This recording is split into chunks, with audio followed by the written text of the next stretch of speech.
Hinamon ng isang senador ang mga kasama niya sa Senado na isang tabi ang pangampanya at unahin na ang impeachment trial ni Vice President Sara Duterte. Ang ilang House prosecutor naman naniniwalang delaying tactics lang ng bise ang pag-aayos niya ng petisyon sa Korte Suprema. Nasa frontline ng balitang yan si Marian Enriquez. Delaying tactics, ganyan ang tingin ng ilang House prosecutor sa petisyon ni Vice President Sara Duterte para ipatigil sa Korte Suprema ang pag-usad ng kanyang impeachment case.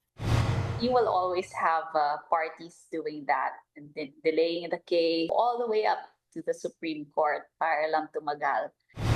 Pero ayon sa kampo ng bise, nag-file siya ng petisyon para questionin yung proseso, hindi ibig sabihin nun na ayaw na niyang humarap.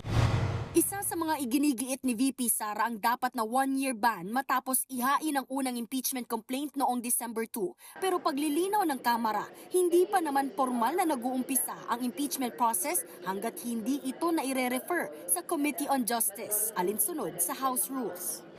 Yung una pong tatlong impeachment complaint ay hindi naman po ito na-refer sa Committee on Justice. Hindi po ito magi-stand yung kanila pong argumento. Wala rin daw grave abuse of discretion na nangyari dahil lang tumagal ng 2 buwan sa opisina ng House Secretary General ang tatlong impeachment complaint bago nag-aproba ng ika-4 na reklamo.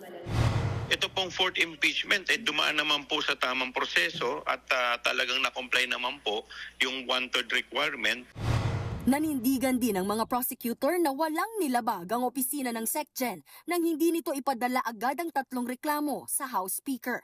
Sa ilalim kasi ng House Rules, wala ring specific number of days na pwedeng tumagal sa SecGen ang mga verified complaint.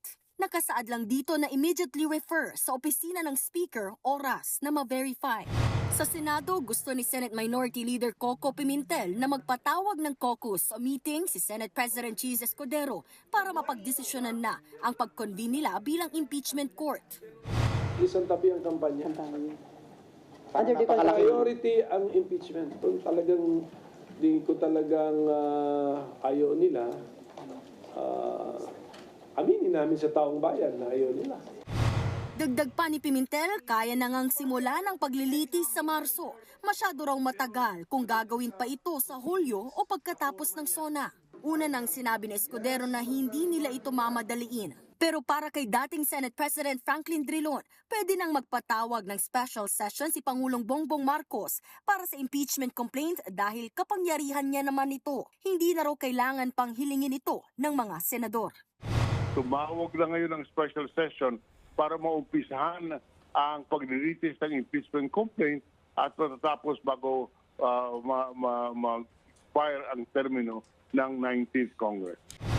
Nagbabalita mula sa Frontline, Marian Enriquez, News 5. Mga kapatid, Julius Babaw po. Iba na ang may alam at may pakialam sa panahon ngayon. Para sa frontline ng mga balita, mag-follow at mag-subscribe sa social media pages ng News 5.